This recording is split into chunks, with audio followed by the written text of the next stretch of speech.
Welcome to our community. Susie Thomas visiting with you this morning.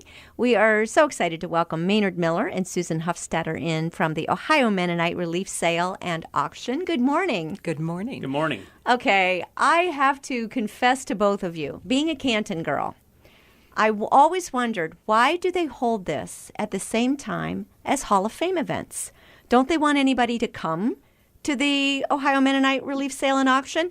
Well, I attended, and I couldn't believe how many people there are that you bring in for this incredible event.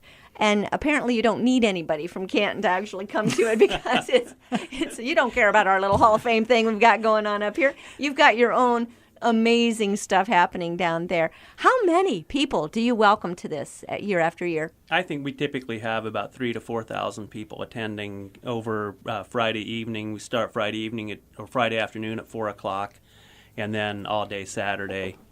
And so over that time, we have 3,000 to 4,000 people attending. Easily.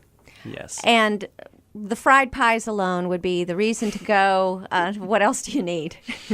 Well, I think you need the egg rolls is my personal favorite. Okay. But we all have our favorite foods there. Let's and talk about many other things. Let's talk about some of the food that's there. What do we find as far as food at this? Well, I always like to highlight the egg rolls. That's one of the crowd favorites, but it's also a real interesting story because the sale supports the work of Mennonite Central Committee, and we have egg rolls at the sale because of work that Mennonite Central Committee did many years ago, supporting refugees from Laos, and so we have Laotian egg rolls. The recipe is one that was perfected by someone who came here through Mennonite Central Committee, who was a refugee and settled in Wayne County, working with Mennonite Central Committee and working with a Mennonite church, local Mennonite church in Wayne County. I love that story, and you're right, they're absolutely delicious, and they're not what you would expect as far as Mennonite cooking. I mean, right. Mennonites are not known, they're known for a lot of wonderful things, but I don't think egg rolls is in there. And they're wonderful. We have a lot of the other kinds of food that you would expect, like pancakes and sausage and pie and ice cream and a lot of great food like that, barbecued chicken. So there's always a great variety. The food is incredible. And what meals will we get at it this year? Well, you have breakfast, don't you? And we have breakfast, and then and then barbecued chicken is the lunch that you can buy, and also Friday evening, the barbecue chicken will also be available Friday evening. So you have a Friday evening dinner, Yes. and then a Saturday morning breakfast, and a Saturday afternoon lunch. And then what time does it all wrap up? It starts at 7 o'clock on Saturday morning, wraps up about 2 o'clock Saturday afternoon.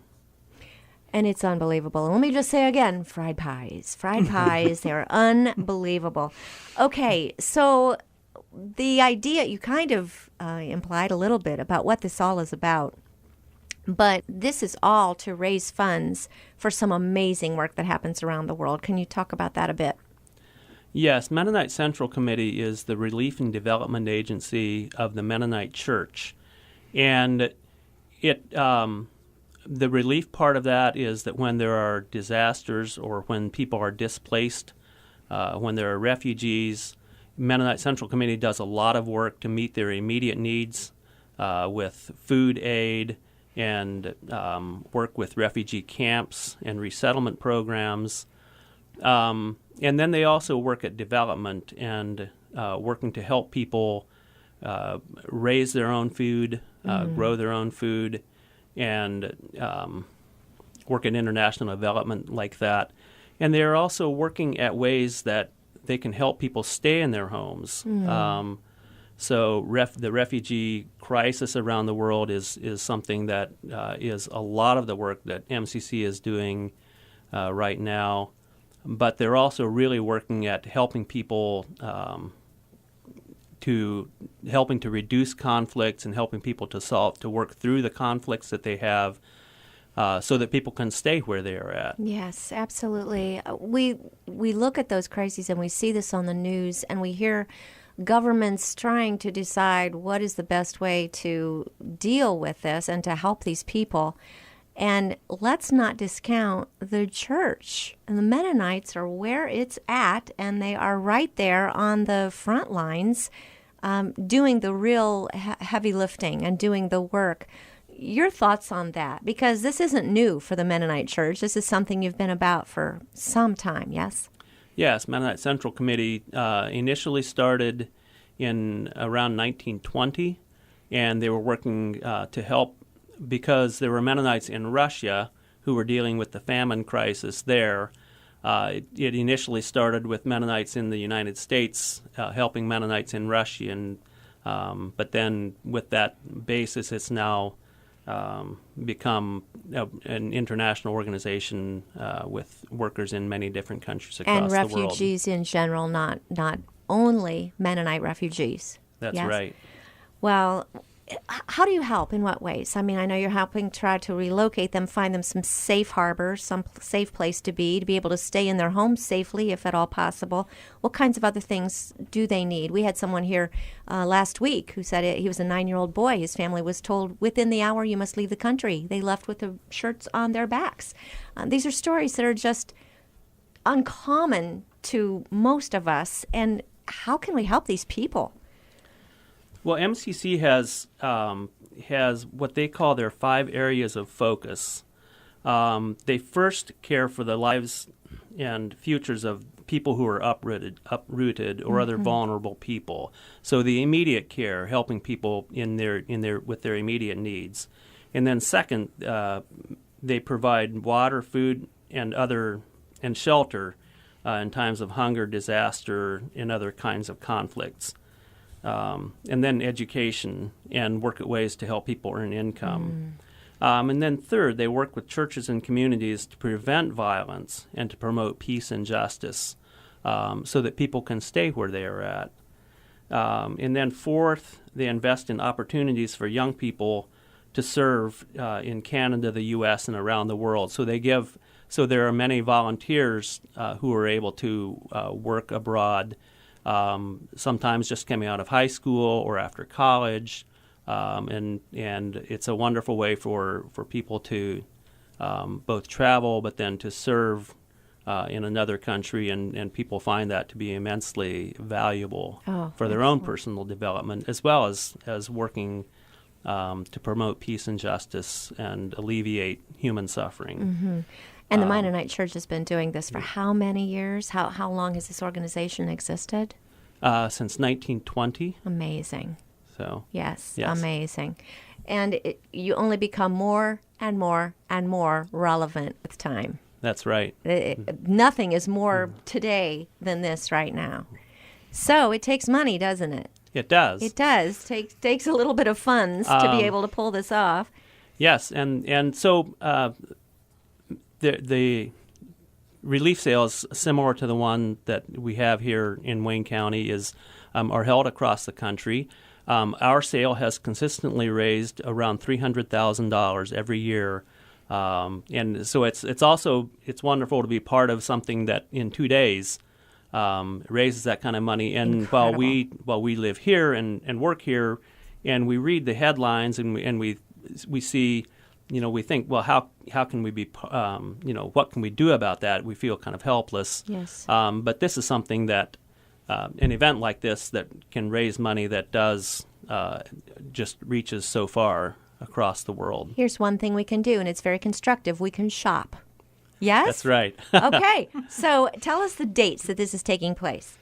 This year it will be August 4 and 5. August 4th and 5th. 4th So and August 5th. 4th is a Friday. Yes. Starts at 4 o'clock on Friday afternoon. Got it. Okay. And then I find the auctioneers to be amazingly entertaining. Where do you find these people? They are so funny. And I didn't, before, again, here was my ignorance. I had not experienced this before. I came to it and I was not expecting really, really funny Mennonite auctioneers. Where do you find these guys? Because they're great. We have a lot of auctions down in Wayne and Holmes County.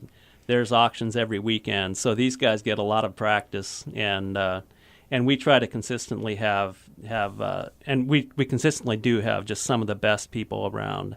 Oh, they are. That help us out. So we've been really fortunate to work with a lot of very talented auctioneers over the years. Susan, we haven't heard enough from you yet. All right, we've got one of the things is the quilt auction, and these quilts are just incredible. Can you talk a little bit about them? Oh, absolutely.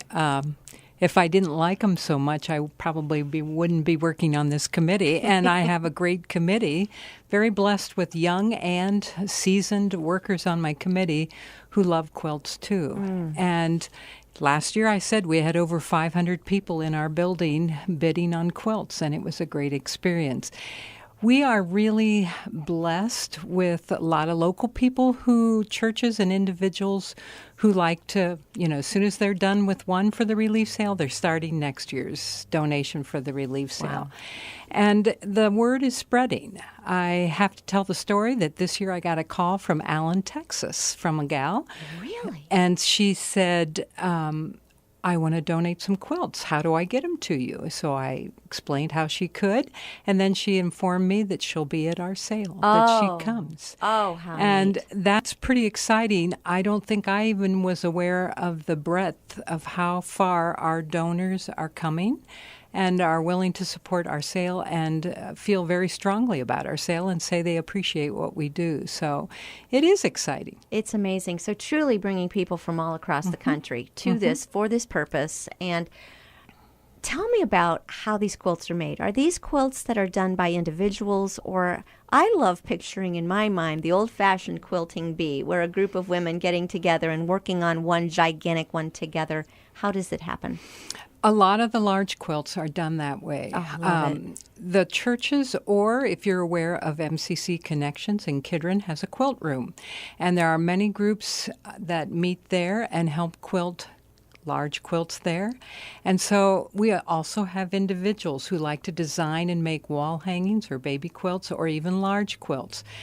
We will have a quilt that's one needle. That means one person quilted the whole thing. Oh, my. And so, if you love to piece or applique or quilt, then this is very rewarding, and it makes you very happy to want to do it. And, even at our church, we've already talked about what we're doing for next year, and we have it in the works, and we try to give 2 if we can each year. So the patterns, where do these come from? Some are historical, I know. Are some brand new that people dream up and think, let's try this? And that's the beauty of our relief sale, I think, is that we have something for everyone. So if you prefer a traditional material and traditional pattern, it's there. If you prefer more modern and up-to-date and funky fabric and bright colors, it's there. As well. We have hand-quilted, we have machine-quilted. And some of the machine quilts are very artistic because the piecing is artistic, let alone the fabric, plus the designs they put in the machine quilting. And there are young people that like those artistic quilts. So, yeah. And talk about an heirloom. Whatever you buy, Yeah. it will be an heirloom in your family from now on. Do you quilt? I do. Oh, I also like to piece. oh my. That's a lot of fun. And I think for a lot of people, this is a dying out art.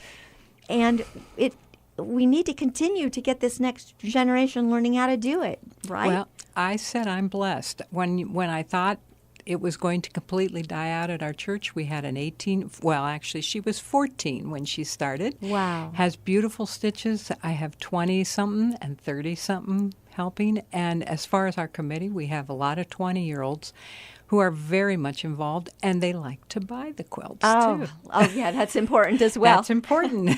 Well, I'm happy to buy them. Yeah. So I wish I knew the details of this, but I read somewhere where in the days of the quilting bee when it was commonplace, there was not a term for depression in women. Does that make sense to you? Because it seemed like that's what was needed, and that's a missing thing right now as far as the fellowship and the support of being together in that way and being creative in that way. It's got to trigger Right. all kinds of good endorphins. Right. And lots of women who do create some of this artwork, we call quilts, whether it's pieced or applique or whatever, say it is their therapy. I've met women whose jobs are psychologists, but how they release all that they've heard through the day is to go home and make a quilt. Because they can be creative, and we all need some way of and form of creativity in our lives, and so this is one way to do it. No, it's a great way. I totally believe that. I'm a knitter myself, so There if you ever you get go. a knitting bee going, I'm your gal. All right, we need to take a quick break. We'll be back after these words. You're listening to Our Community.